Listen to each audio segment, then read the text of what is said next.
کا کلام کو سنا نہیں تھا. جب قرآن کی تلاوت سنی نا انہیں کبھی رکت تاری ہوگی, رونے لگ پڑا بادشاہ. جناب حضرت جعفر طیار کی جو تلاوت سن کے نا ہے کہتا ہے آخر میں یہ تو وہی باتیں لگ رہی ہیں جو کہ ہمارے عیسیٰ علیہ السلام جب دنیا میں تشریف لائے تھے, تو یہ وہاں پیغامات تو وہی ہیں یقیناً. سبحان اللہ. ہائے ہائے, اللہ اکبر, اللہ اکبر. انہوں نے پھر کہا, فیصلہ کر لیا, سارا جو مجمع تھا دربار کا, سارے عیسائیت میں نبی آخر الزمان کی محبت, محمد رسول اللہ کی آمد کی خوشخبریاں موجود تھیں ان کے سینوں میں. جتنے بھی عیسائیت بیٹھی ہوئی ہے حبشہ کے دربار میں, ان کو پتا تھا کہ آخر الزمان نبی, ہمارے پیغمبر آخر الزمان نبی کی بشارت دے گئے ہوئے ہیں. حضرت عیسیٰ علیہ میرے بعد ایک نبی ایسا آئے گا جن کا نام گرامی ہوگا احمد. اس قرآن کی آیت کا حوالہ ہے. ان میں ساروں میں نبی پاک کی آمد کی خوشخبریاں ساری عیسائیت کے وہ جو بیٹھے ہوئے ہیں سب میں تھی. اللہ اکبر. اب ہمارے حافظے میں تھوڑی مائنس ہے کہ سورہ مریم کی آیت یقیناً اس نے تلاوت کی. جب اس نے سنا نا حضرت مریم کے بارے میں تو وہی تلاوت کی نا جو آج نازل ہو چکی تھی. جب اس نے مریم کی تلاوت سنی سورہ مریم کی تو وہ تو چلا ہو گیا نا, یہ تو وہی ہے ہمارے اس نبی کے بارے میں باتیں ہیں. کب سے عیسیٰ علیہ السلام کے بارے میں بات قرآن کی آتا, قرآن بتا رہا ہے, یقیناً وہ بھی عربی سمجھتے ہوں گے. جب اس نے کہا کہ اس نے کہا خبردار جاؤ, نکل جاؤ یہاں سے واپس. سارے مشرکین کو نکال دیا. خبردار اس کو میں اب فلی طور پہ تحفظ دیتا ہوں. جناب جعفر طیار اور ان کے ساتھیوں جتنے بھی ہجرت کر کے گئے تھے حبشہ میں, اور ساری انہوں نے کہا میں ہر قسم کا آپ کو پروٹیکٹ کروں گا, خبردار کوئی آپ کو کوئی اس طرح کا مشرکوں کو دھکے مار کے نکال دیا. اللہ اکبر. کہاں بات چلی گئی. اگر میں آپ کو وہ انشاءاللہ مطالعہ کر کے بتاؤں تو آپ کا سینہ منور ہو. اللہ اگلی میں بات کر رہا تھا, حبشہ کی جانب ہجرت کر رہے تھے. اس وقت کی بات ہے جب مسلمانوں کا انتہا تھی ظلم کی, مسلمانوں پر ظلم و ستم کی انتہا تھی. مجبور بے کس مسلمان اپنی غربت اور وسائل کی عدم موجودگی کی وجہ سے مکہ میں رہنے پر مجبور تھے. سبحان اللہ.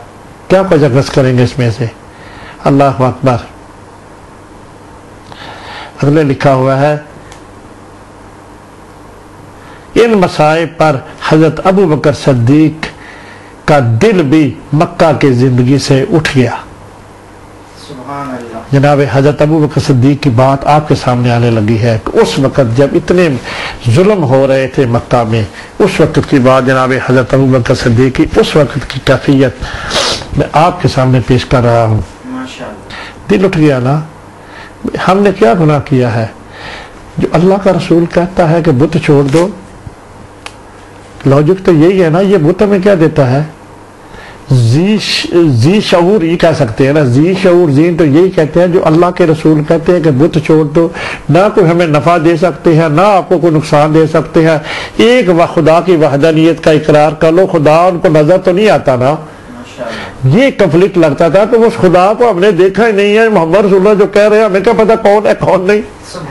پھر جب اللہ پاک نے نبی پاک پر نماز نازل کی تھا, خدا نے اس کا جواب دے دیا, ہمیں تو پتا کون ہے خدا جس کی یہ بات کر رہے ہیں, ہمیں تو دیکھا ہی نہیں. جب کوئی بندہ سامنے ہو تو پھر بات ہے نا. اللہ نے خود ہی جواب دے دیا, قل هو اللہ احد, کہہ دو کہ اللہ ایک ہے. اللہ پاک نے اپنی تعریف نماز میں جب نماز نازل کی ہے تو ان کافروں کے لیے کرنی دی, یہ بات ان کے لیے آئی تھی جو کہتے تھے کہ ہمیں نہیں پتا کون ہے. جس خدا کا آپ کہہ رہے ہو نا, ہمارے تو 100 خدا ادھر پڑے ہیں, دیکھو کتنے 300 سال حرم شریف میں پڑے ہوئے, ہمارے گھر میں سب خدا ہے, وہ کیسے ایک دم چھوڑ دیں. کیوں جی. پھر اللہ پاک نے کہا کہ ان ساروں کے ذہن سے یہ غلط خبر معاف کرو, کہہ دو قل هو اللہ. اگر میرے بارے میں کوئی انفارمیشن لینا چاہتا ہے, اللہ پاک نے خود اس کا جواب دے دیا. سبحان اللہ. اگلا جو کہتا ہے نا قل هو اللہ احد, کہہ دو کہ اللہ ایک ہے. اللہ صمد, اللہ بے نیاز ہے. اللہ پاک نے اپنی تعریف نماز میں خود ہی نبی پاک کا نازل فرما دی, کسی کو پوچھنے کی ضرورت ہی نہ پڑے. سبحان اللہ. میرے بارے میں میں اپنے محبوب کو اتنی زحمت ہی نہیں کرنا دیتا, کو پوچھے میرے بارے میں سوال کرتے ہیں, یہی بات آ گئی نا. ماشاءاللہ. ہمیں کیا پتا اللہ کون ہے. کیوں بھائی کہتے نہیں تھے. اللہ پاک نے پھر اس چیز کی ضرور محسوس کہ میں اپنے محبوب کے لیے آسانی پیدا کر دیتا ہوں. جب نماز نازل کی نا، اگر میرے بارے میں کافر سوال کرتے ہیں تو میں اپنی تعریف خود کر بتا دیتا ہوں. میرے بارے میں جواب خود دے دیتا ہوں. قل هو اللہ، کہہ دو کہ اللہ ایک ہے. سبحان اللہ. لکھا اللہ الصمد، اللہ بے نیاز ہے. ماشاءاللہ. اگر لکھا ہوا ہے اگلا ہے نا لم یلد ولم یولد، یہ بات اس وقت آئی تھی جب نبی پاک نے یہ والا ہجرت کا واقعہ جو ہے نا یہ اس وقت آئی ہے جب ہجرت حبشہ کر کے گئے ہیں نا. یہ نماز سب سے پہلے اقرا بسم ربک الذی والی آیت کے بعد فوراً نماز آ گئی ہے، 14 دن بعد نماز کا مسودہ. جب یہ کہتے ہیں نا ان کا تصور یہ ہوتا تھا خدا ہے، آگے کہتا ہے اللہ کہتا ہے مجھے مانتے تو ہو تم نا، کس لیے مانتے ہو کہ میں نے اپنے پیارے محبوب ابراہیم علیہ السلام سے گھر بنایا، تم سارے اسی کی پیداوار ہو نا، یہ میں نے تمہیں ساری زندگی دی ہے، میں نے تمہیں پیدا کیا سب کو، اور مجھے مانتے تو ضرور ہو. پر کہتے ہو یہ بت جو رکھا ہوا ہے 3 بیٹیاں تھی خدا کی بنائی ہوئی انہوں نے. کون کون سی تھی بیٹی؟ لات عزا مناف. کہتے ہیں نا اللہ کہتے ہیں وہ تصور ان کا تھا کہ ابراہیم علیہ السلام کی وجہ سے وہ کہتے تھے خدا تو ہے بھائی. پر یہ اندر جو ہے نا یہ 3 بیٹیاں لات عزا مناف، یہ حبل جو تھا یہ سارے خانہ کعبہ میں نسب تھے. کہتے یہ جو بت ہے نا اس کے اوپر چڑھاوے چڑھاؤ تو خدا ہماری بات سنتا ہے. کیوں بھائی؟ سمجھ آئیے ناظرین. اللہ پاک چاہتے ہیں کہ یہ والا جو تصور ہے نا محبوب جی انہوں نے گھر لیا میرے بارے میں، گاڑی لیا نا میرے. اللہ پاک کہتا ہے لم یلد، ان کو یہ بتاؤ کہ میری کوئی بیٹی نہیں ہے. سبحان اللہ. کیونکہ یہ جو کہتے ہیں نا یہ بت جو لات عزا مناف حرم شریف میں انہوں نے لا کر نصب کر دیا، حبل بھی کر دیا ہے، اور یہ کہتے ہیں چڑھاوے چڑھاتے ہیں اس کے اوپر کہ اس عزا لات پہ اوپر جا کے چڑھاوے چڑھاؤ قربانی کرو تمہاری یہ خواہش پوری ہو جائے. کرنے والا رب ہے پہ اس کی برکت سے ہوتی ہے. سبحان اللہ. سمجھ آ گئی ہے؟ یقیناً میں سمجھا چکا ہوں نا، یہ ان کا تصور آپ کو ذہن میں دے رہا ہوں. پھر اللہ پاک نے اپنے محبوب کو کہا کہ اے محبوب ان میں یہ عزم ہے جب میرے خلاف جو میری بیٹیاں بنائی ہیں، میری بیٹی بوٹی کوئی نہیں ہے. ماشاءاللہ. اس وجہ سے رب کو یہ نازل کرنا پڑا لم یلد، نہ اس نے کسی کو جنا، اپنی تعریف بتا دی نا. سبحان اللہ. نہ میں نے کوئی بیٹی نہیں جنی. کیوں بھائی؟ تو 3 بیٹیاں جو میری بنائی ہوئی ہیں، حبل بنایا ہوا ہے، بت ہیں، یہ سارے مدینہ میں اپنا اپنا بت رکھے ہوئے، میری کو میں نے کسی بت کو نہیں جنا، کسی بیٹی کو نہیں جنا.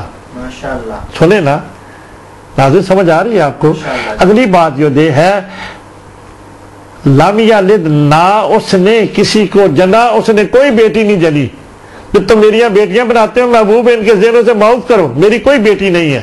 سبحان اللہ. اگر ولم یولد، اور نہ کسی نے اس کو جنا، نہ اللہ جل جلالہ کسی سے جنا گیا. سبحان اللہ. کیوں جی؟ یہ اس وقت کا تصور ہے جس وقت کی میں بات آپ کے ساتھ کرنے لگا ہوں. اچھی لگی ہے ناظرین آپ کو کہ نہیں؟ ماشاءاللہ.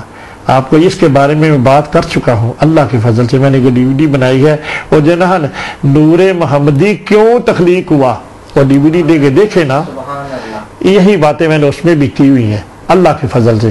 اگلی بات میں آپ کے سامنے پیش کرتا ہوں. حضرت ابوبکر صدیق کا دل مکہ سے اٹھ گیا اور انہوں نے حبشہ کی جانب ہجرت کا ارادہ کر لیا. جس جگہ حضرت جعفر بن طیار، انشاءاللہ اگر میں وہ واقعہ سامنے پیش کروں نا، کافی عرصہ ہو گیا، 2 سال ہو گئے، میں نے DVD ریکارڈ کر کے انٹرنیٹ پہ چڑھائی تھی. پوری محمد صلی اللہ علیہ وسلم بک پہ 88 سیریل ہم نے بنا کر انٹرنیٹ پہ چڑھائی ہوئی ہے، یوٹیوب پہ. نبی کریم صلی اللہ علیہ وسلم اٹھ گیا اور ہجرت کا ارادہ کیا کہ میں یہ ہجرت دوسری جو بعد میں ہوئی ہے، یہ پہلی جو ہجرت ہے. جب اتنا ظلم شروع ہو گیا نا، سیدنا حضرت ابوبکر صدیق کو دل کو اچھا نہیں لگتا ہوگا یقیناً. کہتے ہیں کہ یار ہمارا گناہ تو کوئی نہیں ہے، یہ جو محمد صلی اللہ علیہ وسلم کہتے ہیں نا، کہتے تو ٹھیک ہے نا. کیوں بھائی؟ یہ جو بت نہ تجھے نفع دے سکتا ہے نہ کوئی نقصان دے سکتا ہے، ایک خدا کی وحدانیت کا اقرار کرو. اور یہ جو کہتے ہیں یقیناً اگر انہوں نے نہیں دیکھا وہ تو اس لیے کہتے تھے ہمیں نہیں پتا کون خدا ہے. وہ بھی یہی تھے نا محمد صلی اللہ علیہ وسلم جو کہتے ہیں کہ ایک خدا کی وحدانیت کا اقرار کرو، وہ کہتے تھے ہمیں تو کوئی نہیں پتا کون خدا. کس کا ریفرنس دے رہے ہیں بھائی آپ؟ اس وجہ سے وہ نفی کرتے تھے نا. یہ بت تو جو میرا سامنے بوتا یہ تو ہے نا ہمارا، اسی کو ہم مانیں گے، ہم کیوں چھوڑے اس کو؟ کوئی دلیل بتاؤ. ہے جی. اللہ اکبر. اگلی بات، حضور نبی کریم صلی اللہ علیہ وسلم کی خدمت میں حاضر ہو کر ہجرت کی اجازت چاہی. اللہ اکبر. اللہ اکبر. تو رحمت عالم صلی اللہ علیہ وسلم نے اجازت فرما دی. سبحان اللہ. نبی پاک نے اجازت فرما دی. ابو بکر ٹھیک ہے آپ بھی ہجرت کر کے چلے جاؤ. جناب ابو بکر مکہ سے روانہ ہوئے. کہاں؟ حبشہ کی طرف ہجرت کرنے کے لیے. مدینہ نہیں آیا ابھی. ماشاءاللہ. اس وقت حبشہ کی طرف جو ہجرت ہوئی ہے نا، آپ کو یقیناً اہل علم سے آپ کے حافظوں تک پہنچ چکی ہے. حبشہ کی پہلی ہجرت ہے جو کفار نے تنگی کی وجہ سے، ان کے ظلم و ستم کی وجہ سے ہجرت ہوئی ہے. ابھی مکہ سے ایک منزل ہی گئے تھے. اللہ اکبر. تو راستے میں بنو کنانا کے سردار ابن دغنا سے ملاقات ہوئی. ماشاءاللہ. اب ہجرت شروع ہو گئی ہے. راستے میں ایک سردار سے ملاقات ہو گئی ان کی. اس نے دوستی کے ناطے جناب ابو بکر صدیق سے پوچھا، ابو قحافہ کے بیٹے کدھر جا رہے ہو؟ کیوں جی؟ دوستی بھی تو ہوتی ہے نا شہر میں. جناب حضرت ابو بکر صدیق کی بڑی شان تھی. پورا مکہ جو تھا نا، جناب حضرت ابو بکر صدیق کے مشورے کے بارے میں بغیر کوئی کام نہیں کرتا تھا. کام پہ جانے سے پہلے، کام سے جانے ساری رپورٹیں دیتے تھے، ان سے مشورے دیتے تھے. اللہ اکبر. پریشان ہو گیا نا وہ. جو دوست تھے نا ان کے بنو کنانا کے، اللہ سردار تھا نا کوئی. اللہ اکبر. جناب ابو بکر نے فرمایا، قریش کے طرز عمل کی وجہ سے مکہ چھوڑ رہا ہوں. سبحان اللہ. اللہ اکبر. ممکن ہے کل میرے ساتھ بھی وہی طرز عمل کرے جو دوسرے مسلمانوں کے ساتھ کر رہے ہیں. اللہ اکبر. آپ جیسی شخصیت کو اب وہ کمنٹس دے رہا ہے جناب حضرت ابو بکر صدیق کے بارے میں، عقیدہ اہل سنت والجماعت کے لوگوں. سبحان اللہ. اس وقت کی بات، ایک سردار کی بات، جناب آپ کے امام حضرت ابو بکر صدیق کے بارے میں کمنٹس آنے لگے ہیں. ذرا سنیں محبت سے اور عشق سے نا، اور صلاۃ و سلام اپنے محبوب کی ذات پہ بھیجیں اور ان کے یار غار کی ذات جو ساتھ ان کے منسلک ہے. صلاۃ تو نبی پاک کی ذات کے اوپر ہے نا. صلاۃ ہم کسی اور کے اوپر تو نہیں بھیج سکتے. کیوں نہیں قاری صاحب؟ صلاۃ تو اپنے محبوب کی ذات ہے جو ان کے ساتھ منسلک ہے. ہم ان کو یاد کو چار کو پیارے محبوب کا تعلق ہے نا ان کے ساتھ. صلاۃ تو ان کی ذات کے اوپر ہے. اللہ اکبر. آپ جیسی شخصیت کا مکہ سے جانا کسی طرح بھی مناسب نہیں، کیونکہ آپ کے احسان، آپ کی شفقتیں سب کے شامل حال ہیں. سارے مکہ میں جتنے بھی سردار ہیں، جس طرح کے آپ ہیں نا، ہمیں آپ سے بہت کچھ مل رہا ہے. یعنی کہ میں نے پہلے بات بتائی، ابھی آ جاتی ہے. اور خاص و عام میں، یعنی کہ اس وقت تصور آپ کو پیش کر رہا ہوں، آپ کے امام کا، حضرت ابو بکر صدیق کا، خلیفہ اول کا. آپ سب کے شامل ہے. خاص و عام میں سب آپ کے رہنے منت ہیں. اس میں کیا مخفی ہے؟ رہنے منت لکھا ہوا ہے. سب آپ کے رہنے، مرہون منت کہہ سکتے ہیں. رہنے منت ایک ہی بات ہے تقریباً. مرہون منت ہے، اس سے کیا مراد ہے کہ ہم جو ہے نا، آپ جیسا ذہین، آپ جیسا لائق ہم میں کوئی نہیں. ہم سردار تو ہیں، وہ ہم بس ہو سکتا انگوٹھا چھاپ ہی ہوں. یقیناً ان کی فصاحت کی تعریف ہو رہی ہے ادھر. غربا کی دستگیری، آپ غربا کی دستگیری کرتے ہیں. اس وقت کا تصور آپ کو دے رہا ہوں. آپ کا ترہ امتیاز ہے. غربا کی دستگیری آپ کا ترہ امتیاز ہے. وہ چھوٹے موٹے نہیں تھے، مزاجی کا کام کرتے تھے. میں انشاءاللہ اگلی بات میں بتاؤں گا. پھر انگلی لگا لیتا ہوں ادھر ہی. کھاتے پیتے تھے، کپڑے کا بزنس کرتے تھے. مکہ میں پورا مکہ ان کو جانتا تھا. پورا مکہ. وجہ کیا تھی؟ کپڑے کا کاروبار کرتے تھے نا. سارا لوگ کی ضرورت ہوتی ہے کپڑا خریدنا. سارے لوگ ادھر آتے تھے، وہ دوستی ہو جاتی ہے نا. اللہ اکبر. آپ کو کسی طرح بھی مکہ سے نہیں جانے دوں گا۔ ان کا دوست سردار کہتا ہے کہ میں نے آپ کو جانے نہیں دینا، ہمیں آپ کی ضرورت ہے۔ یہی وجہ ہے نا، ہمیں سارے مکے والوں کو آپ کی ضرورت ہے۔ اللہ اکبر، اللہ اکبر۔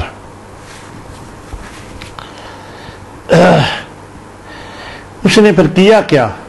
اس سردار نے جناب حضرت ابوبکر صدیق کو منع کیا کہ میں نے نہیں جانے دینا آپ کو۔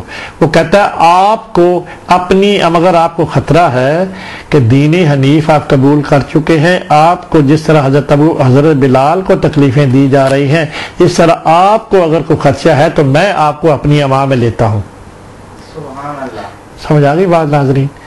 میں آپ کو اپنی اما میں لیتا ہوں اور آپ کی ذمہ داری قبول کرتا ہوں کہ اب آپ مکہ واپس چلیں۔ میں آپ کی جب اما لیتا ہوں مکہ میں اناؤنسمنٹ کر دوں گا کہ آپ کی میں نے اما لے لی ہے، خبردار کسی نے حضرت ابوبکر صدیق کا اس طرح کا سلوک کیا جس طرح کے دوسرے اسلام قبول کرنے والوں کے ساتھ کیا جا رہا ہے۔ سبحان اللہ۔ اللہ اکبر۔ چنانچہ آپ مکہ واپس چلیے۔ جناب حضرت ابوبکر صدیق ان کے ساتھ مکہ واپس آ گئے۔ نبی پاک کی ذات پہ درود پڑھے نا، جنہوں نے اجازت دی ہے۔ وعلی آلک و صحابک یا محمد رسول اللہ، جنہوں نے اجازت دے دی ہے، نبی پاک کی اجازت سے آیا نا۔ اب جو ان کا دوست جو ہے نا کہہ رہا ہے کہ ہم نے نہیں جانا، دل میں آپ سوچے نا ناظرین، ایسے باتیں چھوڑنا نہ چھوڑا کریں، یقیناً دل میں دل برداشتہ ہے۔ حضرت ابوبکر صدیق بھی دل ان کا بھی نہیں کر رہا ہوگا محمد رسول اللہ کو چھوڑ کر جانے کو، کیوں جی؟ ان کا دل بھی نہیں کر رہا ہوگا کہ میں اپنے محبوب کو چھوڑ کے چلا جاؤں، پر مجبور کر دیا لوگوں نے۔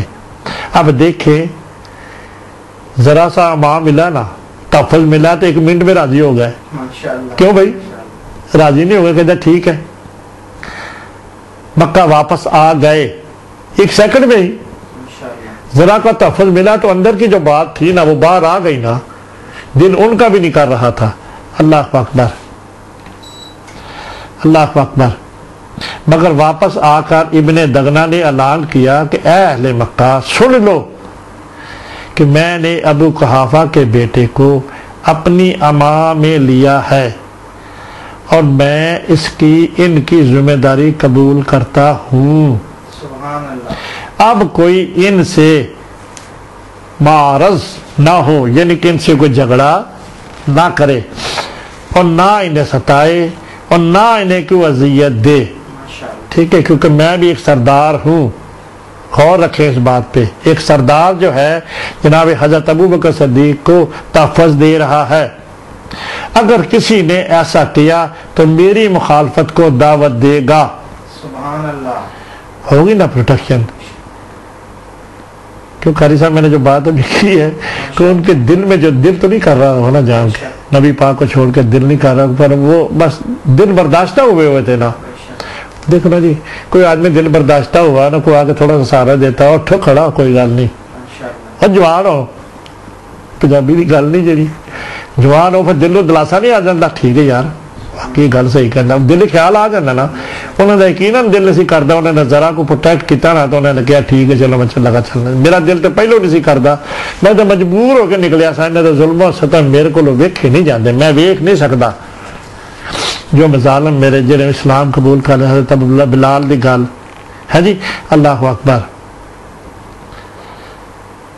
اللہ اکبر۔ اب ابن دغنہ کے اعلان کو سن کر کفار مکہ جب حضرت ابوبکر صدیق سے غیر متعلق ہو گئے، انہوں نے بالکل ان کا خیال کرنا ہی چھوڑ دیا اور ان کے معاملات میں دخل نہ دیا۔ جو بھی کرتے تھے یعنی کہ دین کی اشاعت کرتے تھے، کئی ایسی باتیں ہیں کر سکتے ہیں نا۔ اللہ اکبر۔ اب جو ہے نا اس کے عوض جو ہے نا اب مل گئی ہے پروٹیکشن، ان کو مکہ میں واپس آ گئے۔ اب وہ یہ کام کرنے لگے ہے ایک جناب ابوبکر صدیق، وہ میں آپ کے سامنے پیش کرنے لگا ہوں۔ اللہ اکبر۔ پہلے ایک محبت والا عضو آپ کے اور میرے پیارے محبوب محمد رسول اللہ صلی اللہ علیہ وسلم کے یار غار، خلیل، دوست، پیار کرنے والے کی بات میں آپ تک پہنچانے لگا ہوں۔ اللہ اکبر. پہلے صلاۃ و سلام پڑھے نا نبی پاک کی ذات کے. ان کے دوست نے جو کام کیا ہے ان کے لیے کیے نا. الصلاۃ والسلام علیک یا سیدی یا رسول اللہ وعلی آلک و صحابک یا محمد رسول اللہ. وہ بات یہ ہے کہ تاریخ اسلام کی پہلی مسجد اب واپس مکہ آ کے نا جب ان کو پروٹیکشن مل گئی, یہ بھی آپ کہہ سکتے ہیں مکہ آ کے پھر انہوں نے کام کیا کیا. جناب ابو بکر صدیق نے اس ظلمت قدا میں جس میں اتنے مظالم ہو رہے ہیں کہ جرت کا کام نہیں ہے جو ابھی کرنے لگے ہیں آپ کے سامنے. ابن دغنا کے ساتھ مکہ واپس آ کر حضرت ابو بکر صدیق نے اپنے گھر کے دروازے پر مسجد بنائی. سبحان اللہ سبحان اللہ. کریں ناظرین آپ بھی کہیں سبحان اللہ. سبحان اللہ. مسجد بنائی اس بت پرست معاشرے میں جہاں پہ مسجد نبی پاک نے ابھی ایک بھی نہیں بنائی, بننے دی انہوں نے, اور چھپ کے عبادت کرواتے ہیں پہاڑوں میں گھروں میں چھپ کے. دین حنیف ابھی شروع ہوا ہے. مسجد بنائی اور وہاں نماز ادا کرنی شروع کر دی. سبحان اللہ. اللہ اکبر. اب یہاں پہ کوشچن کریں اپنے آپ سے. ناظرین آپ اپنے آپ سے سوال کریں, جب جناب صدیق اکبر نے یہ کام کیا ہے, مسجد بنائی اور گھر میں نماز ادا کرنی شروع کر دی, تو کون کون موجود ہے ادھر؟ سارے موجود ہیں جناب. کیوں جی؟ سبحان اللہ. حضرت مولا علی نہیں موجود؟ دیو نا جواب. عقیدہ اہل سنت والجماعت دے لوگوں دیو جواب. عثمان نہیں موجود؟ ماشاءاللہ.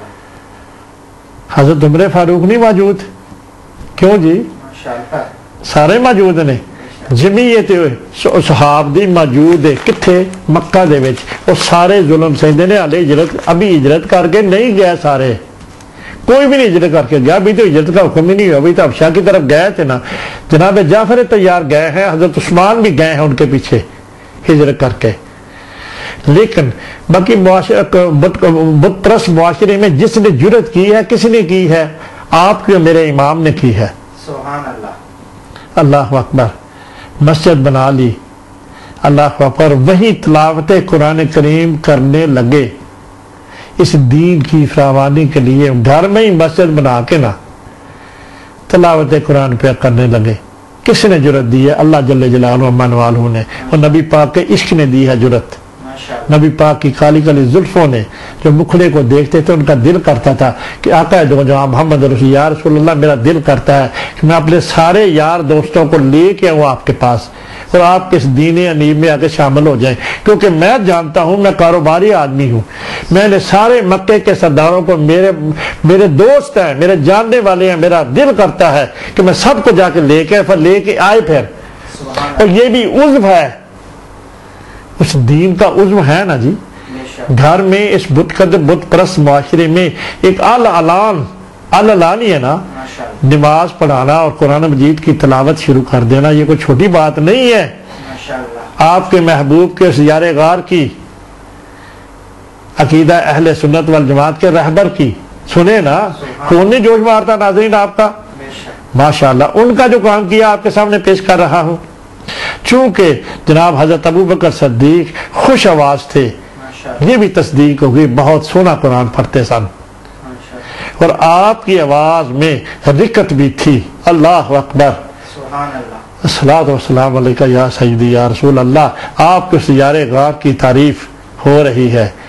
جس طرح اللہ پاک نے خوش آواز آپ کو بنایا تھا, آپ کے یار کو بھی آپ کی نقل کرنے کے لیے, اسی طرح خدا تو آواز خدا نے عطا کی ہے نا.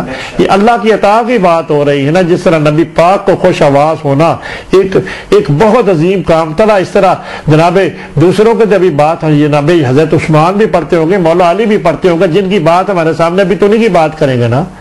خوش آواز ہونا جناب حضرت ابو بکر صدیق کا, اور مسجد بنانا انہی کا ہے. جن کے حصے میں جو بات ہے وہ بات پیش ہو رہی ہے نا. سبحان اللہ. اللہ اکبر. اگلا جو ہے, جب آپ تلاوت کرتے تو لوگ جمع ہو جاتے. جناب حضرت ابوبکر صدیق جب تلاوت کر دے تو لوگ جمع ہو جاتے اور تلاوت قرآن سن کر ان پر رکت طاری ہو جاتی. الصلاۃ والسلام علیکہ یا سیدی یا رسول اللہ. اس اللہ کے دین کا جو قرآن انہوں نے سنا، پر ایسے ہی تو نہیں آ گئی نا قرآن کی تلاوت. وہ جو آیت کا ادراک ہوا ایک دم ہوا تو یہ والی عزم ہے اس کا. کیوں جی قاری صاحب ہے نا عزم. جب قرآن مجید تلاوت کرتے، کیونکہ ان کا زندگی کا روٹین تھا، اس پروسیس سے وہ روز گزر چکے سے، ابھی کسی صحابی نے اس طرح کا عمل نہیں کیا. کیوں بھائی؟ میں پہلے کہہ نہیں چکا یہ کیوں ان کے ذہن میں یہ بات ایک دم آ گئی؟ عذر تھا نا، کیونکہ ان کی زندگی کا عام روٹین تھا. روزانہ تلاوت قرآن پاک پڑھتے اور پھر لوگوں کو سناتے اور نماز بھی پڑھاتے.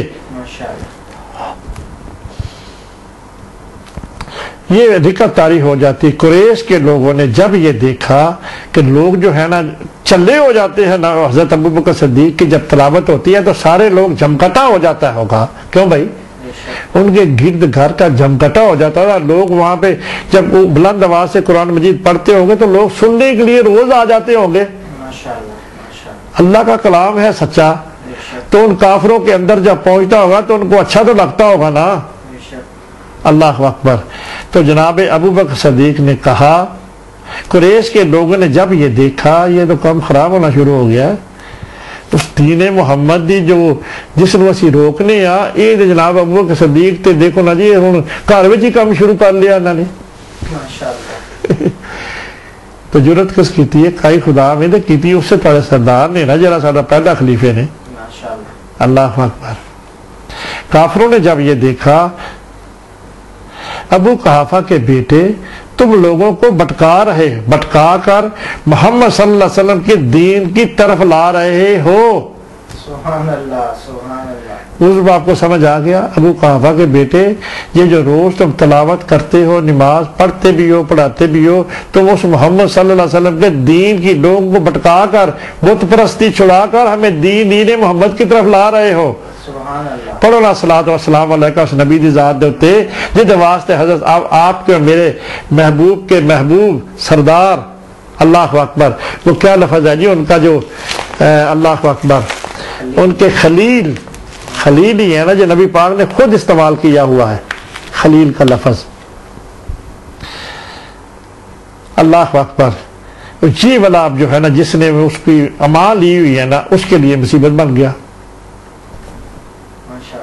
سنو نا، کہتے ہیں نبی صلی اللہ علیہ وسلم کے دین کی طرف لا رہے ہو اور ہمیں بٹکا رہے ہو کہ ہم بت پرستی چھوڑ دیں. کیوں جی یہی بات ہے نا؟ کیوں ناظرین یہی بات ہے نا؟ ان کافروں نے جا کر ابو دغنا سے کہا، ابو کہتے ہیں کہ یہ والا کام جب ابوبکر نے شروع کیا یہ تو ہمارے اس ازم کے خلاف ہے، یہ تو محمد صلی اللہ علیہ وسلم کا دین اس نے پھیلانا شروع کر دیا ہے. دیکھو کتنی سختی ہے. انہوں نے پھر کہا کہ جس بندے نے اس کی امان لی ہوئی ہے نا اس سے جا کے بات کرتے ہیں، اس کو منع کرو. کیوں جی؟ سبحان اللہ.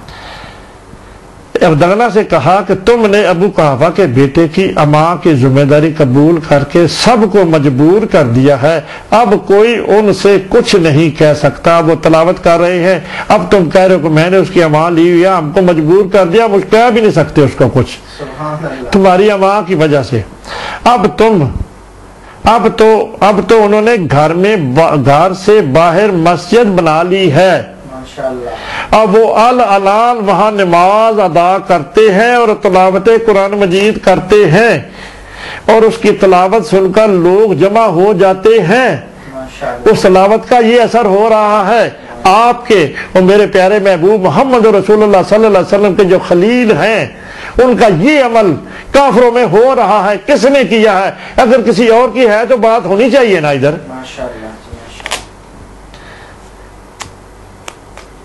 ہو سکتا ہے اس وقت حضرت عمر فاروق نے اور حضرت ابوبکر صدیق نے یہ والا وہ پہلے کا وقت ہو کہ انہوں نے ابھی اسلام ہی قبول نہ کیا ہو. کیوں بھائی؟ اور یہ تو پہلے کے ہے نا، یہ بھی تو بات ہو سکتی ہے نا. حضرت عمر فاروق نے حضرت ابوبکر صدیق لے کے آئے ہیں ان کو اسلام قبول، نہ حضرت عثمان کو. حضرت عمر فاروق کا جو اسلام کا قبول کی بات بتا دی نا آپ کو، اللہ اکبر، یہ والا وقت کا تعین تو ہم نہیں کر سکتے، یہ پہلے کی بات ہے، یہ بعد کی بات ہے، پر ہے تو صحیح نا۔ اللہ اکبر، لوگ جمع ہو جاتے ہیں اور اس کی اچھی اور رکت اویز تلاوت کو سنتے ہیں روز۔ حضرت ابوبکر صدیق کی رکت اویز تلاوت کو سنتے ہیں، روٹین ہو گیا ہوگا نا، تو کافی دن چلتا رہا ہوگا نا۔ جب ان کو عام اس نے ماں دے دی ہے تو انہوں نے کہا کہ ٹھیک ہے روزانہ تلاوت کرتے ہوں گے، لوگ یہ والی بات کافروں کو اچھی نہیں لگی۔ سن رہے ہیں میری بات؟ ہمیں ڈر ہے، کافر کہتے ہیں ہمیں ڈر ہے، عورتیں اور بچے ان کی آواز کو سن کر دل گرفتہ اور فریفتہ ہو کر اسلام قبول کر لیں گے۔ سمجھ آ گئی آپ کو بات؟ حجت یہ بنی، آگے سنیں، ہم ان سے، تم یعنی کہ بے دگنا، تم ان سے کہو کہ وہ نماز گھر میں ادا کیا کریں اور وہی تلاوت کریں تاکہ کوئی نہ انہیں نماز پڑھتے دیکھے نہ تلاوت سنے۔ ہم اپنے مذہبوں کی بات سن کر ہم مذہبوں، یعنی کہ ابن دغنا بھی کافر تھا، جو دوسرے جو ابو جہل اینڈ کمپنی آئے ہوں گے ان کے پاس، ہم مذہبوں سے مراد ہے جو وہ کافر اپنے ہم مذہبوں کی بات سن کر ابن دغنا حضرت ابوبکر صدیق کے پاس آیا اور کہا کہ ابو قحافہ کے بیٹے، میں نے تم کو امان دی اور اپنی پناہ میں لیا، اب قریش کے لوگ شکی ہیں اور آپ اعلان نماز پڑھتے ہیں میری اجازت کے بغیر۔ میں نے آپ کو یہ نہیں کہا تھا کہ میں آپ کو امان دے دوں گا تو آپ نے گھر میں نماز جو شروع کی، مجھ سے پوچھا تو نہیں نا، اس کا تفضل میں تجھے نہیں دے سکتا کہ میں خود کافر ہوں۔ سبحان اللہ۔ کیوں جی؟ ماشاءاللہ۔ وہ کہتے ہیں اعلان نماز پڑھتے ہو اور بلند آواز سے تلاوت قرآن مجید کرتے ہو گئی نا بات۔ اب اس میں بات لے آئے نا کہ جناب نبی پاک صلی اللہ علیہ وسلم کے دنیا سے پردہ فرماتے ہی بلند آواز تلاوت قرآن مجید کرتے ہو، ان کا 24 آور کا کام ہی یہ تھا نا۔ نماز تو 5 وقت پڑھی جاتی تھی نا، 5 وقت ہی نماز پڑھاتے تھے، اور کسی کے حصے میں بات کی بات ہے جو ان کا روز کا طریقہ کار ان کی زندگی کا حصہ تھا نا، تبھی تو قرآن مجید ان کے اندر آ گیا۔ میں ان کو حافظ اپروو کرنا چاہ رہا ہوں آپ کو، آپ کے میرے پیارے محبوب محمد رسول اللہ صلی اللہ علیہ وسلم کے یار غار کو حافظ، قرآن کا اعلیٰ ترین حافظ، جن کو 1 سیکنڈ میں وہ یاد آ گئی کہ محمد صلی اللہ علیہ وسلم، وہ جو آیت میں نے بتائی ہے نا حضرت عمر فاروق کی بات کے اگینسٹ، ایک دم مسجد نبوی میں آنے کے ہوگی نا بات، مل نہیں رہی بات، ناظرین قاری صاحب مل نہیں رہی۔ آپ گھر کے اندر نماز ادا کیا کرو، اس نے منع کیا کہ آپ جو ہے نا باہر نماز نہیں پڑھانی اب، ٹھیک ہے، اور آہستہ تلاوت کیا کرو، لوگوں کے کانوں تک یہ تلاوت کی آواز نہ پہنچے۔ یہ والی انہیں شرطیں لگائیں جس نے ان کو امان دی تھی تاکہ قریش کے لوگوں کو شکایت نہ ہو۔ ابن دغنا کی باتیں سن کر حضرت ابوبکر صدیق نے، اب دیکھیں نا آپ کے اور میرے پیارے محبوب محمد رسول اللہ صلی اللہ علیہ وسلم کا یار غار، پھر میں بات انہی کی کرتا ہوں، کیوں مزہ نہیں آتا آپ کو ناظرین؟ ان کا جو اندر جوش ہے دین کے لیے جذبہ، جب آپ تک پہنچے تو آپ سبحان اللہ نہیں کہیں گے؟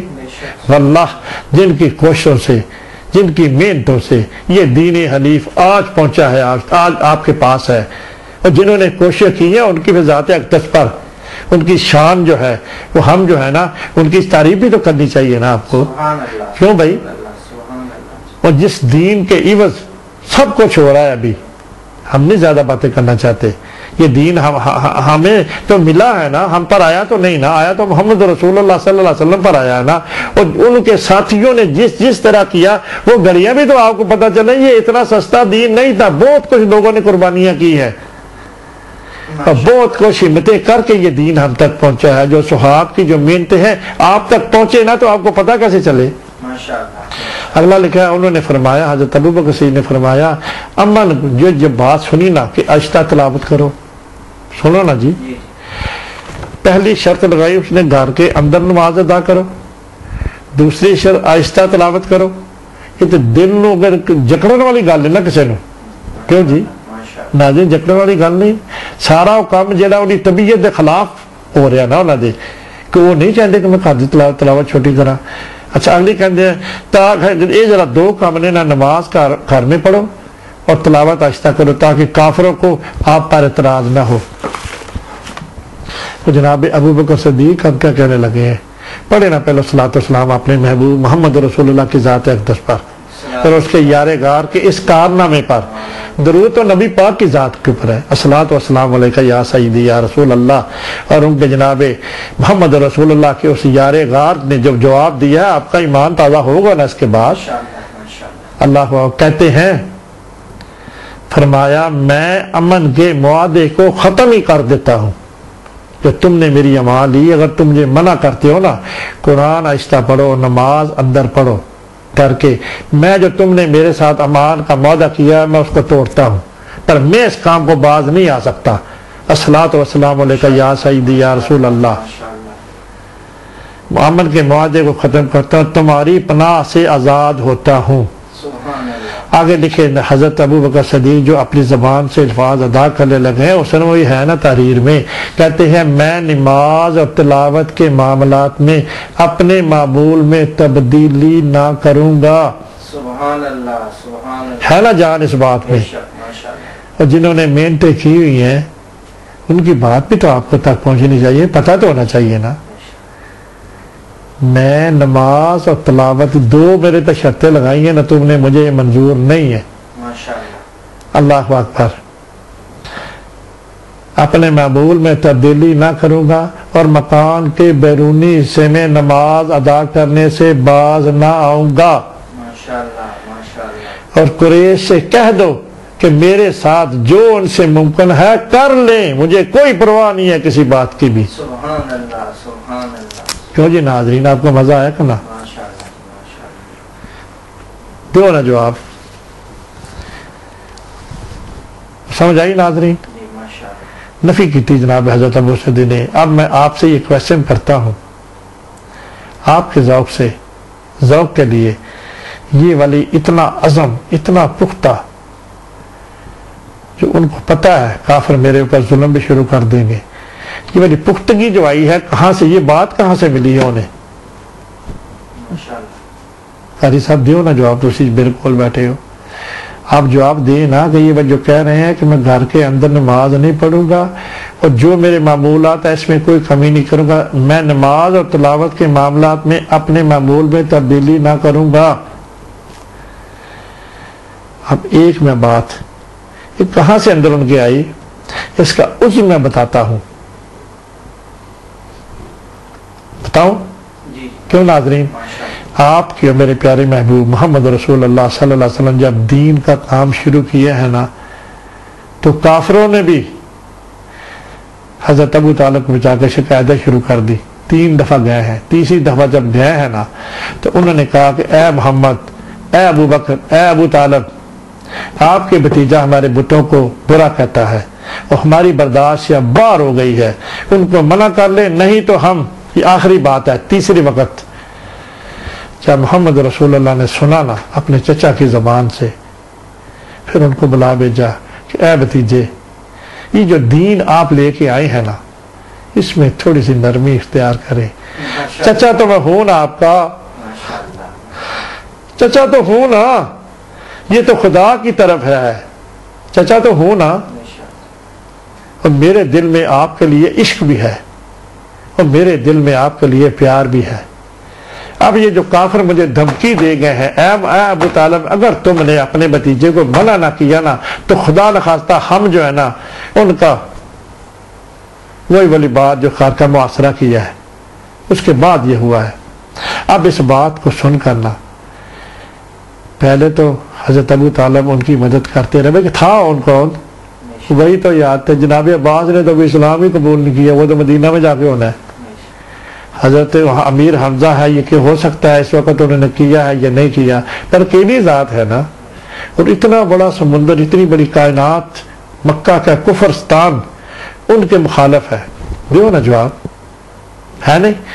محمد رسول اللہ جو آپ صلی اللہ تعالیٰ ایمان تو وہاں سنیا ہے، آپ نے سنا ہوا ہے، کیا کہتے ہیں محمد رسول اللہ جب سنا نا حضرت ابو طالب کے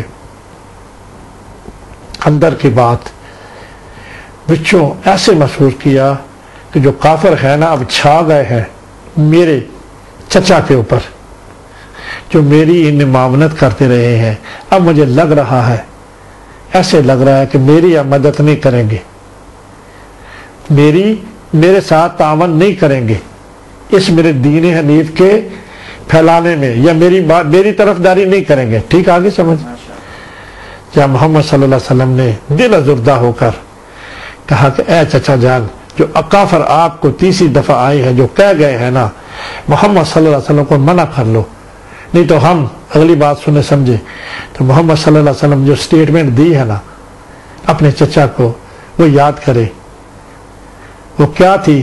کہتے ہیں اے چچا جان، اگر کافر ایک ہاتھ پر میرے سورج رکھ دے اور ایک ہاتھ پر چاند رکھ دے تو میں دین حنیف سے کبھی باز نہیں آؤں گا، یہ میں تبلیغ کرتا رہوں گا۔ اللہ اکبر، یقیناً آپ کے پاس قاری صاحب آپ نے سنی تھی بات پہلے، اللہ اکبر، یہ اتنی عظیم بات ہے۔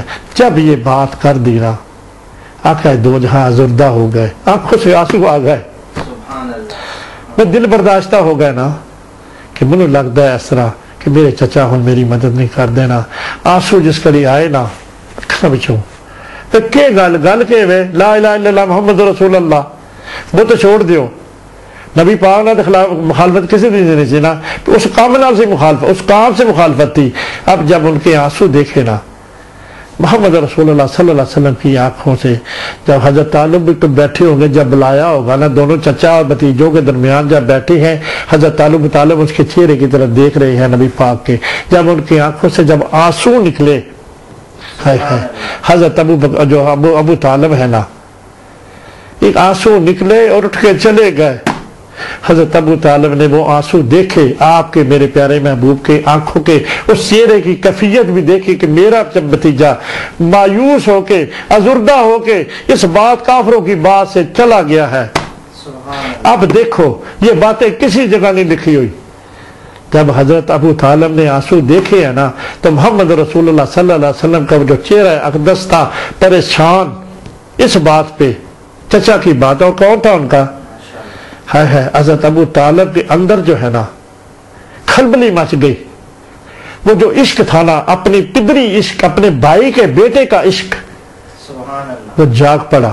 اللہ خود نہیں ہوا جناب، ابھی اسلام نہیں قبول کیا، اللہ جل جلالہ بھی تو دیکھ رہے ہیں۔ اگر میرے محبوب اس وقت بہت ازردہ ہے، اور میرے محبوب نے یہ جو چچا نے اس کی جو طرف داری کی طرف جو قدم کھینچ لیا، لگ رہا ہے مجھے ہاتھ، اللہ پاک بھی تو دیکھ رہے ہیں۔ اللہ پاک نے جب ان کے آنکھ میں آنسو دیکھے نا، اللہ پاک نے یقینا حضرت ابو طالب کی طرف وحی کی ہے یا القاء کیا ہے، اس نے اللہ پاک چاہتے ہیں کہ میرے محبوب کو ڈارس باندھو، میرا محبوب اس وقت بہت پریشان ہے ان کافروں کی باتوں سے۔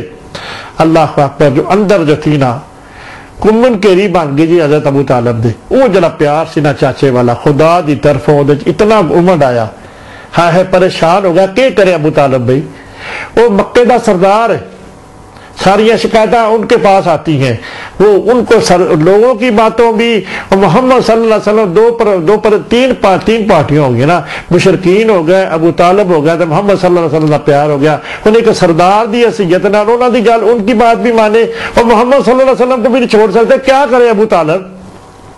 دیو جواب۔ حضرت ابو طالب کیا کریں؟ ہے دل میں جب ہوگی نا اللہ کی طرف سے، اس کے دل میں نا ٹارس باندھی، ہے جب وہ آئے نا پھر اسی لمحے کچھ دیر بگا سکتے ہیں، جناب محمد رسول اللہ صلی اللہ علیہ وسلم کو بلا بھیجا واپس، کیا بھتیجے آؤ میرے پاس۔ جب یہ بات ہو گئی، جب محمد صلی اللہ علیہ وسلم دوبارہ آتی ہے نا، پھر حضرت ابو طالب کی اب سٹیٹمنٹ سنے، وہ کیا کہتے ہیں، اے بھتیجے جو میں نے تیری آنکھوں میں آنسو دیکھے ہیں میرے اندر کھب گئے نے، میرے کو اتنی برداشت نہیں ہونا کہ میں دوبارہ تیری اکھاں میں جو وہ اتھرو پھر ویکھاں۔ اردو میں جو گل ہو سکتی ہے جناب علی، میرے دل میں اتنی طاقت نہیں ہے، میں وہ جو آپ کا چہرہ جو میں نے دیکھا نا، میری قوت برداشت سے باہر ہے۔ ماشاءاللہ اے محمد صلی اللہ علیہ وسلم، آپ جو دین حنیف لے کے آئے ہو، جاؤ، میری طرف سے آپ کو کھلی اجازت ہے، جب تک میں زندہ ہوں، جب تک میں زندہ ہوں، میں آپ کی جو ساتھ ہے میں نہیں چھوڑوں گا، اس دین کی جو لے کے ہے اس کی معاونت کرتا رہوں گا۔ اب میں ان کافروں کو دیکھتا ہوں، کون تمہارے ساتھ کوئی ایسی بات کرتا ہے؟ ہے نبی پاک کو جو تحفظ دیا نا، یہ وہی بات ہے نا؟ کیوں بھائی؟ ابو بکر صدیق میں تو وہی بات آ گئی نا جو حضرت ابو طالب نے ان کو تحفظ دیا ہے۔ انہوں نے کہا کہ جا محمد، جو آپ دین لے کے آئے ہو نا، میں بالکل اس کی تائید کرتا ہوں، یہ بھی الفاظ لکھے ہوئے ہیں، اور آج کے بعد میں آپ کی طرفداری میں جب تک میری حیات میں، جب تک میری زندگی ہے، میں کبھی بھی ہاتھ نہیں کھینچوں گا۔ اب دوبارہ میں تیری آنکھوں میں آنسو اثر کیتے نا؟ کیوں بھائی؟ نبی پاک دی اکھاں میں جو زندگی، نبی پاک دے جو آنسو نکلے نے، وہی اثر انداز ہو گیا نا۔ کتنے ہو گئے جناب ابو طالب تھے، پھر اس کے بعد انہوں نے کیتا اگلی بھی بہت سی باتیں۔ یہ لمحہ جو میں نے بتایا ہے نا کہ وہی بات ہے۔ یہ تربیت کہاں سے ملی ہے عمر کو؟ حضرت عمر پاؤ۔ ایک دفعہ کی اور بات ہے نا، سارے لوگ جو حضرت عمر خلیفہ تھے دوسرے، جب کئی لوگ ملنے کے لیے آئے، کچھ بھی کہتے ہیں جب اندر داخل ہوئے تھے، کہا آپ لوگوں میں خلیفہ کون ہے؟ بتاؤ تو صحیح۔ انہوں نے کہا جی وہ خلیفہ جو چٹائی پہ بیٹھا ہوا ہے۔ آپ کے پاس بات نہیں ہے؟ یہ تصور چٹائی کا کہاں سے ہے؟ نبی اپنے زندگی میں کر کے دکھایا، چٹائی پہ بیٹھ کے حکومت کی ہے، پوری کائنات عرضی کا مالک، اور چٹائی پہ بیٹھ کے حکومت کی ہے۔ وہی بات تصور ہے عمر میں کیسے ہے؟ عمر بھی تو چٹائی پہ بیٹھے ہوئے نا۔ پھر کیوں بیٹھے ہیں؟ کہ نبی نے کیا تو اس کی تائید کی نا، جس طرح ہمارے رسول نے کیا ہم اسی طرح کریں گے۔ اب نبی نے یہ کیا نا، ایک ہاتھ پہ چاند رکھ دو، ایک ہاتھ پہ سورج رکھ دو، تو ابو بکر نے بھی تو وہی کیا نا کہ میں یہ نماز نہیں چھوڑوں گا اور قرآن کی تلاوت بھی نہیں چھوڑوں گا، تو بے شک مجھے آزاد کر دو۔ کیسی لگی ہے قاری صاحب آپ کا بات؟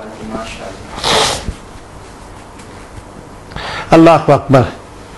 لیکن جناب ابو بکر صاف صاف واضح جواب کو سن کر ابن دغنہ کو افسوس ہوا، اور وہاں سے مسجد الحرام میں آیا، اور کفار قریش میں حرم میں جمع تھے، اور ان سے کہا کہ لوگوں سن لو، ابو قحافہ کے بیٹے نے میری اماں ختم کر دی ہے۔ اللہ میری ذمہ داری سے فارغ ہو گئے ہیں، اب تم جانو اور وہ جانے، وہ ان سے اب کوئی سروکار نہیں۔ اس مجمع نے ایک کمینے نے اٹھا جناب حضرت ابو بکر صدیق کے مکان کی جانب روانہ ہوا۔ اتفاق سے ابو بکر حرم کعبہ جانے کے لیے گھر سے نکلے، اور اس کو راستے میں مل گیا۔ اس بخت نے ایک مٹھی بر خاک حضرت ابو بکر صدیق کی جانب پھینکی۔ اس کی حرکت پر جناب حضرت ابو بکر صدیق نے ہائے کتنی تکلیفیں سیاں نے، صحیح نہیں ہے؟ ذرا سوچو نا، تصور لے آؤ، خالی پڑھنا چھوڑو، سننا چھوڑو، تصور لے آؤ نا۔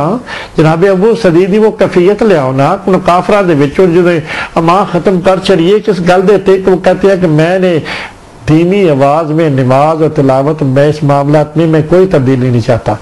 عذر کی یہ محمد رسول اللہ دا دین ہے، کیوں جی؟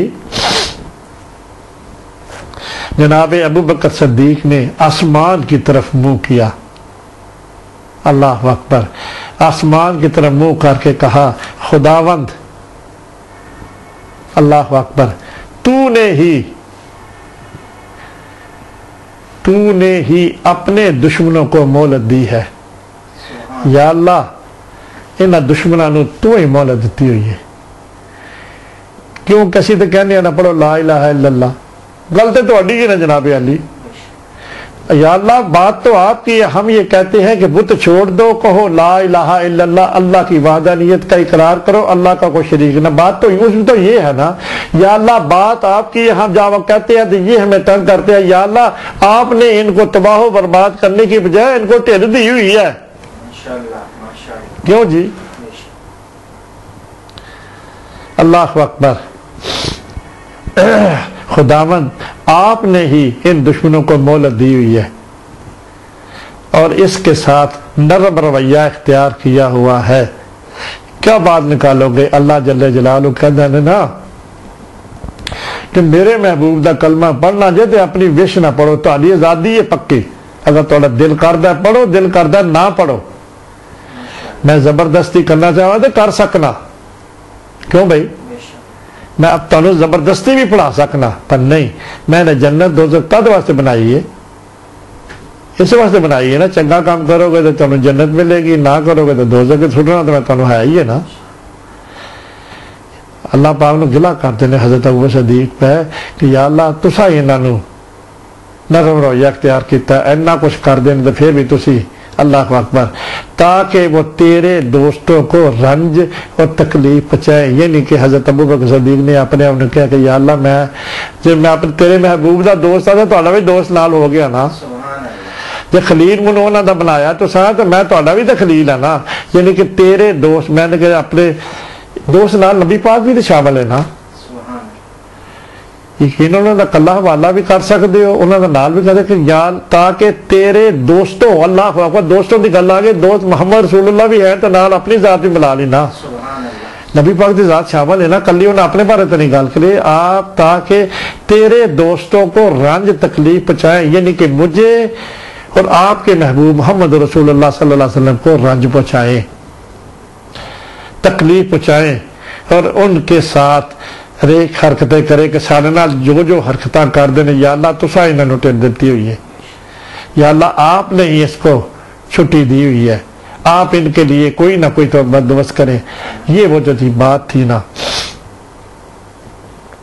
میں نے یقیناً اس بات جو شروع کی تھی، آج کافی لمبی بات ہوگی، کیوں قاری صاحب کافی لمبی نہیں بات ہوگی؟ ہم نے آپ کو یہ تصور دے دیا جو شان تھی، عضو تھا اس قرآن کی آیت کا، جو کہ نبی پاک کے دنیا سے پردہ فرمانے کے بعد یہ بات ہوئی ہے نا، کیوں جی کیسی لگی ہے ناظرین آپ کو؟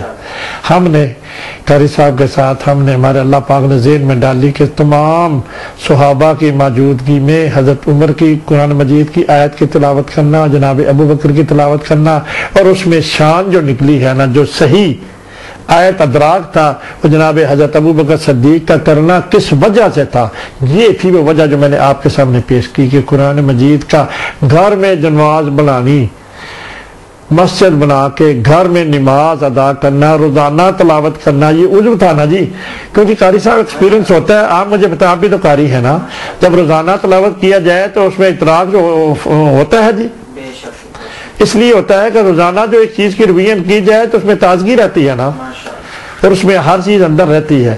اور یہ عضو آپ کے سامنے پیش کیا جس میں آپ کے میرے پیارے محبوب کے یار غار، اللہ اکبر پہ خلیل، نبوت کے پہلے کے دوست، اللہ اکبر، ساری خوبیاں ہم کوشش کر رہی ہیں ایک ایک۔ آپ دیکھیں نا جی، پہلی خوبی 4 گھنٹے لگ گئے جناب، امام مقرر ہو گئے، اب دوسری میں نے آپ کے سامنے بتا دی ہے، اس کے بھی 3-4 گھنٹے لگ گئے ہیں نا، تو پتہ نہیں یہ کتنے گھنٹے کا بنے گا کام، کوئی بات نہیں، حسن بھی تو ہے نا باتوں میں۔ یہ آج میں نے جو بات آپ نے کی ہے 14 نمبر تھا، اس سے پہلے جو میں نے بات کی ہے پچھلے حصے میں وہ تھا منصب خلافت پر راشد، خلیفہ راشد ہونے میں اول۔ آج بات کی ہے مکہ مکرمہ میں تاریخ اسلام کی پہلی مسجد بنانے اور اعلان اذان نماز ادا کرنے میں اول۔ سمجھ آ گئی ہے ناظرین؟ کیسی لگی آپ کو بات؟ یقیناً آپ جو ہے نا اللہ کے فضل سے ہم یہ DVD ریلیز کرائیں گے تو پھر اس کے اوپر نمبر بھی لکھا ہوگا، ان سے رابطہ کرنا، آپ ہم سے بھی رابطہ کرنا چاہیں تو کر سکتے ہیں۔ اللہ اور اللہ کے رسول کی خوشنودی کے لیے ہم آپ کے، اگر آپ خواہش کریں، ہم آپ کو سیدنا حضرت ابو بکر صدیق کا ایک اتنا عظیم الشان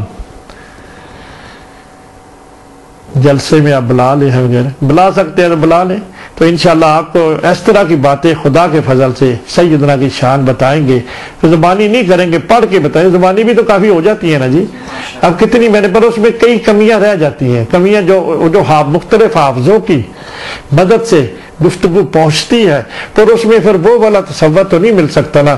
3-4 سال پہلے کی اگر میں نے جو بات کی ہے حبشہ والے، اب اندازہ لگا لینا، وہ صرف اس کا ہائی لائٹ ہے ذہن میں، کیوں جی؟ جب تحریر سامنے ہو تو اس کا حسن، اور تحریر کے مسودے سے بھی اللہ پاک بہت کچھ عطا کرتا ہے۔ اللہ اکبر۔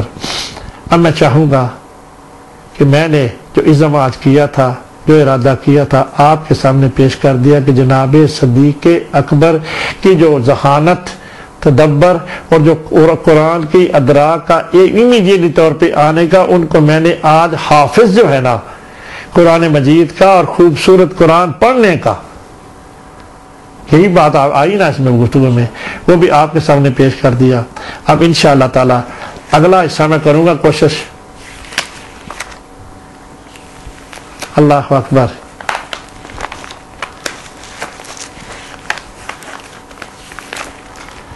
اگلے حصے میں کروں گا میں، اللہ کے فضل سے شروع کروں گا، وہ یہ ہے حضرت ابو بکر صدیق کا خطاب جو ملا ہے وہ کس طرح ملا۔ اللہ اکبر۔ یہ بھی سیرت رسول پاک سے ہے، ابن اسحاق سے۔ انشاءاللہ یاد رکھیں، میں نے گفتگو آج بند کر دی ہے، اگلے حصے میں میری بات شروع ہوگی، اس کو کنیکٹ کرنے کے لیے اللہ کے فضل سے حضرت ابو بکر صدیق کا خطاب، یہ پیج نمبر ہے، صدیق کا خطاب کس طرح ملا، پیج نمبر 296 سے ہم شروع کریں گے۔ تب تک کے لیے میں آپ سے خدا حافظ کرتا ہوں۔ وآخر دعوانا ان الحمد للہ رب العالمین وما علینا الا البلاغ المبین۔ الصلاۃ والسلام علیک یا سیدی یا رسول اللہ وعلی آلک وصحابک یا سیدی یا حبیب اللہ۔ الصلاۃ والسلام علیک یا سیدی یا نور اللہ وعلی آلک وصحابک یا صاحب التاج والمعراج۔ السلام علیکم ورحمۃ اللہ وبرکاتہ۔ دعا